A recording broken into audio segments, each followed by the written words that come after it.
Kamusta mga kababayan, mga kapatid sa bayan, mga OFWs na nagtatrabaho overseas para makabili lang ng bigas dito sa Pilipinas. Welcome back sa ating channel. Ngayon, March 2026, fresh pa ang balita. Si Pangulong Ferdinand Marcos Jr. o mas kilala natin bilang BBM, bumisita sa palengke sa San Juan. Sabi niya, no cause for alarm, food prices, supply stable. Sabay pa-check ng presyo kasama sina Trade Secretary Roque at Agri Secretary Chu Laurel. Ang saya-saya ng itsura, parang walang problema. Pero teka, mga kababayan, stable ba talaga? Yan po ang katanungan ng karamihan. O stable lang sa bibig niya? Sa ilang mga minuto na ito, i-expose natin yan. Fact-based, walang paligoy-ligoy, with a bit of wit, kasi pagod na tayo sa mga sugar-coated na salita. Kung ikaw ay kabataan na nagre-rent at OFW na nagpapadala ng pera para sa pamilya, ito ang video para sa iyo. Hit like na agad kung galit ka sa taas ng bilihin and subscribe para hindi ka magutom sa katotohanan. Tara na! Una, let's quote the man himself. I'm glad to report that our supply remains sufficient and prices are stable. There is no cause for alarm. At sinabi pa niya, mga kababayan, we are watching. We will act against hoarding or profiteering. Sounds good, di ba? Parang protective daddy ng bayan. Pero ito ang reality check. Just days before his visit, March 17 to 18, 2026, may reports na nagtaas ng 2 pesos per kilo ang mga rice retailers. Sa Cebu pa lang, March 5 pa, tumaas ng 10 piso hanggang 15 piso bawat kilo ang ilang mga varieties. Ganador hanggang 65 pesos to 70 pesos. National average. Regular milled rice 50 pesos to 65 pesos per kilo. Well milled 55 pesos to 70 pesos. Vegetables, pechay 25 pesos to 35 pesos bundle. Eggplant 70 pesos to 100 pesos. Yung carrots nga po, 140 pesos to 190 pesos, mahal pa rin. Compared sa 2022, si BBM parang nag-selfie sa gym tapos sabi, fit na fit ako. Pero yung katawan natin gutom pa rin.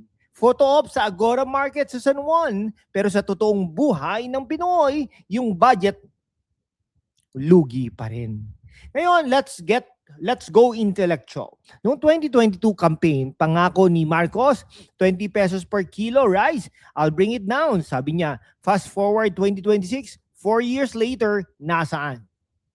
As of early 2025 pa, imported regular milled, 40 pesos to 48 pesos, local 38 to 48 pesos. Ngayong 2026, mas mataas pa sa ibang areas. Pulse Asia Poll only 4% of Filipinos think na na-achieve yung goal na ito. SWS polls, most Pinoys want focus on lowering food prices, rice, meat, fish, veggies. Bakit hindi natupad? Kasi record high rice imports under Marcos admin, 4.8 MMT in 2024 alone, almost 30% of consumption. Philippines became the top rice importer. Dependency worsened, not fixed. Agri-growth, dismal 0.2% under him, worst in history. Okay, konting sarcasm tayo 20 pesos per kilo, sabi niya. Parang pangarap na lang yan, katulad ng bagong Pilipinas na walang laman. Sa halip, natulungan ng farmers with real support, irrigation, seeds credit, import muna, traders profit, then sabi, stable naman. Ay, nako. Okay. Mga kababayan, bakit daw stable kahit may Middle East conflict? Kasi oil prices up, transport, fertilizer costs up, food prices affected, pero sabi niya, everything normal. Anong latest? Food inflation push overall to 2.4% in February 2026, 13-month high. Fish up 7.7%, veggies 6.1%, rice retailers is still increasing prices kahit may assurance. Department of Agriculture warns of carrot shortage by May. For OFWs, imaginein mo ha, padala mo 10,000 pesos, tapos sa Pilipinas, bigas plus gulay, halos lahat kainin na yung pera. Yung stable na sinasabi ha, stable para sa kanila sa Malacanang, pero sa atin, volatile. Parang sinabi ni BBM, don't panic, buy ha? Yung pamahalaan mismo, panic mode as imports every year. Mga kaibigan ha, sabi niya, we will act against hoarding or profiteering. Good, pero bakit ngayon lang? Ilang taon ng rice cartels, price manipulations, kilusang magbubukid ng Pilipinas. Ay, nako, high imports kill local farmers, sabi ng KMP. Government duty daw ha, keep daily life steady. Pero steady ba ang buhay ng magsasaka na lugi sa traders?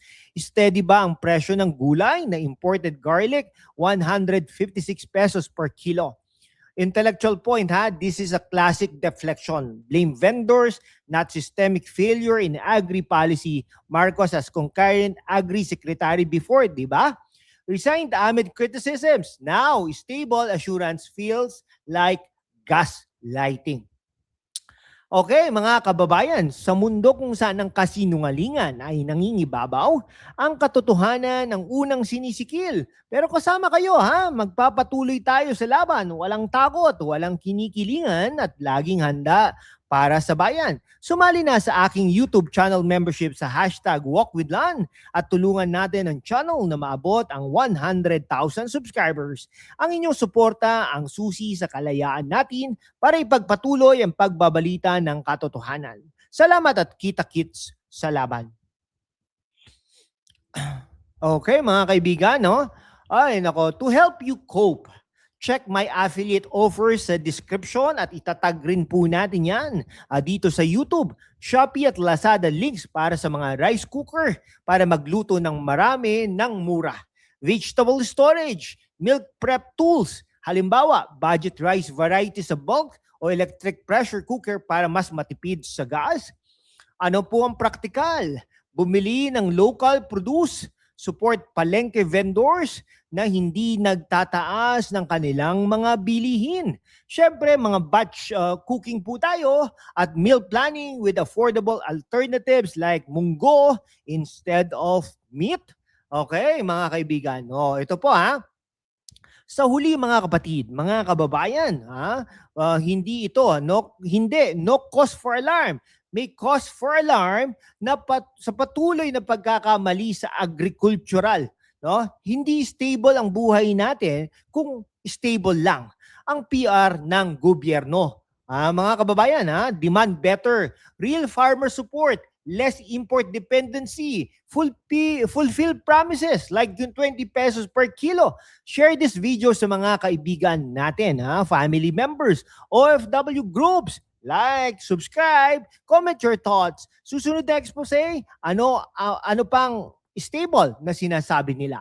Maraming salamat Laban lang para sa gabayan. God bless. Stay woke. #WalkWithLan and mabuhay ang Pilipinas.